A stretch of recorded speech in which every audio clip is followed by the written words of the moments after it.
Hello students, welcome back.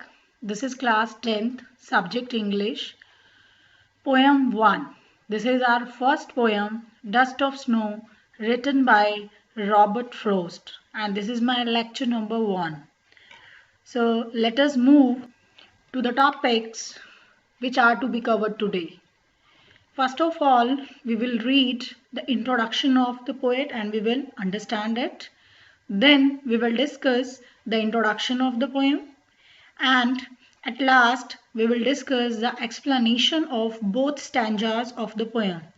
This poem has only 2 stanzas. This is very short poem of 8 lines only. So let us move to the introduction of the poet. About the poet, Robert Frost. Robert Frost has written this poem, Dust of Snow. This is our first poem.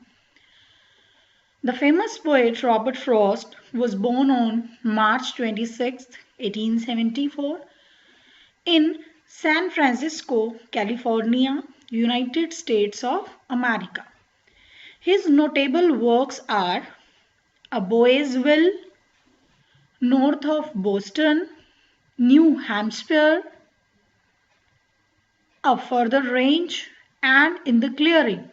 Frost's father was a teacher and later an editor of the San Francisco Evening Bulletin and an unsuccessful candidate for city tax collector. Frost's mother joined the Swedenborgian Church and had him baptized.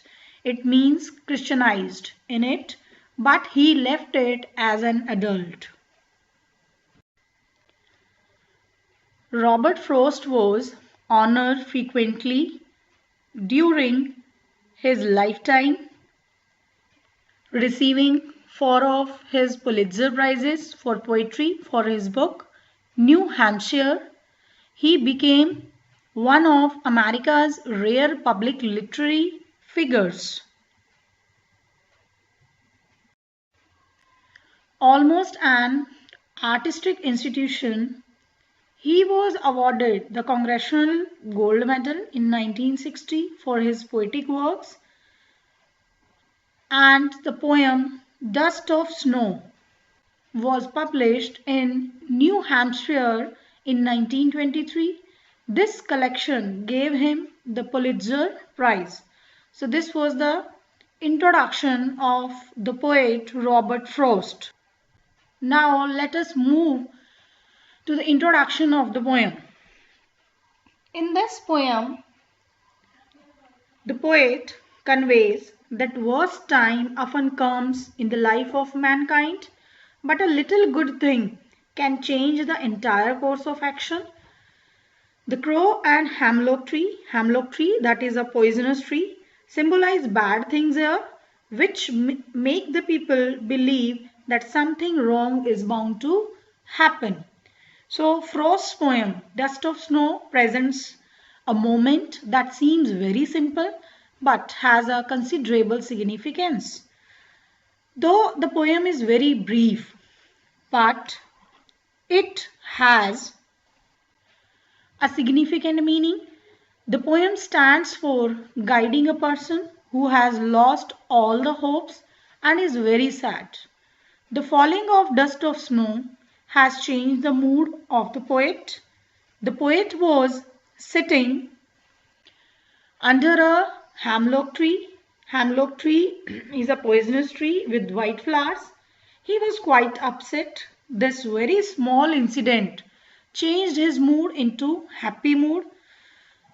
So it teaches us that we should not be desperate because there is always an opportunity to change the sad mood into a happy mood.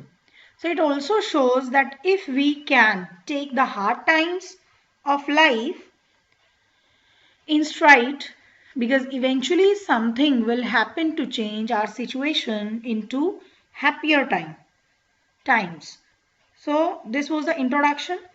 So through this poem, The poet conveys that worst time often comes in the life of mankind, and life is full of miseries. The circumstances in life never remain the same. They keep on changing with the passage of time. So far the poem is concerned, the poet is in sad and frustrated mood. So at the beginning of the day, he feels sad. He feels that his entire day has been wasted. But it does not happen. The falling of the fine dust of snow on him brings a sudden change in his mood, and he realizes that all is not lost. Although he has lost the most part of the day, the change of landscape has changed his mood. His spirits are not listless. The sudden change has changed his heart and mood. So we should not be sad and disappointed. Life is a cycle. Happiness and sorrow are its two wheels. So now let us move to the main poem. There are two stanzas of this poem. Stanza 1. The way a crow shook down on me the dust of snow from a hemlock tree. So the explanation of this stanza is, the poet was walking by a hemlock tree in the morning hour, or he may be sitting under that tree, and there was a crow on that tree. At that time, the poet was in a bad mood because of some reasons. Hemlock tree, from a hemlock tree. This hemlock means this is a name of a tree that is considered to be a poisonous tree. So he was sitting under a hemlock tree, under a poisonous tree, and a crow that was sitting on that tree threw some dust of snow on him. Dust of snow means small particles of snow, means snowflakes.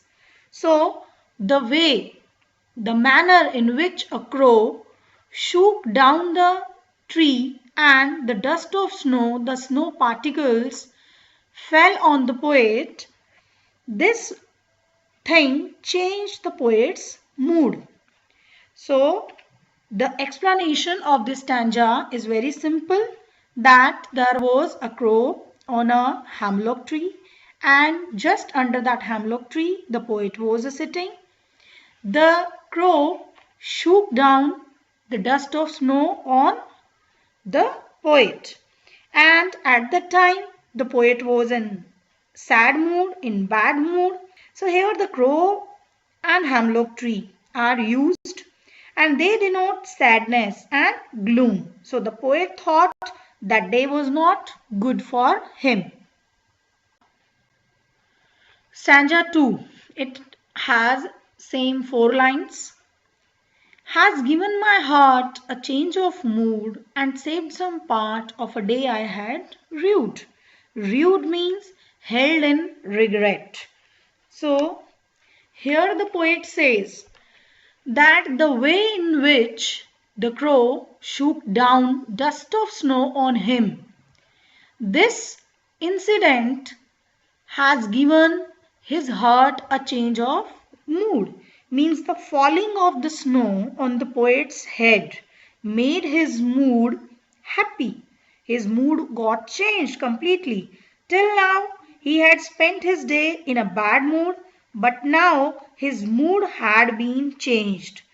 And he also saved some part of the day that he had already spent held in regret. So the poet here emphasizes that inauspicious things can also bring joy and happiness to us even when we are in the grimmest time, when we are very much gloomy. Thus, a simple action of the crow spread positive thoughts and changed the poet's mood. So in this poem, the poet has mentioned a hemlock tree which is poisonous and is an ill omen, as it is associated with death. So the crow too is seldom described in poems. The crow and the hemlock tree do not depict joy, but when the crow alights on the hemlock tree, the sudden motion sends down a shower of powdered snowflakes. The snowflakes brighten and delight the poet. It was such a delightful experience that the poet's mood changed and his heart became joyful, and he was glad that the beautiful dust of snow saved his day from being gloomy. So the poet is successful in conveying that a gentle act, however small it may be, and no matter whom it is done by, can make a difference, bring a change, and bring joy and delight in someone's life. Means one may find unexpected relief from sorrows in trivial accidental events. So this was the explanation of this complete poem. Now let us move to the homework that today you are going to get. Homework is read the poem thoroughly and find out the answers of textual questions given in the book First Flight at page number 14. These questions are first question is, what is a dust of snow? And what does the poet say has changed his mood? And how has the poet's mood changed? Question number 2 is, how does Frost present nature in this poem? The following questions may help you to think of an answer. So first part of second question is, what are the birds that are usually named in poems? Do you think crow is often mentioned in poems? What images come to your mind when you think of a crow? Then second part, again, what is a hemlock tree? Why doesn't the poet write about more beautiful tree such as a maple or an oak or a pine? Third part, what do the crow and hemlock represent, joy or sorrow? What does the dust of snow that the crow shakes off a hemlock tree stand for? You can find these questions at page number 14 in First Flight book. Now one more question is there for you. Read the extract given below and answer the questions that follow. The dust of snow from a hemlock tree has given my heart a change of mood. So these are the questions related to that extract. Question number 1. How is a hemlock tree generally regarded? Question number 2. What kind of mood change is being talked about? Question number 3. The dust of snow has dropped from a dash tree. Question number 4 is the word similar in meaning to transform in the given extract is dash. Means you have to find out a word similar in meaning to transform. So this is all about your homework, and now in next lecture we will discuss these question answers. So you are supposed to write all these textual questions and this extract and its 4 questions in your practice notebook. Thank you.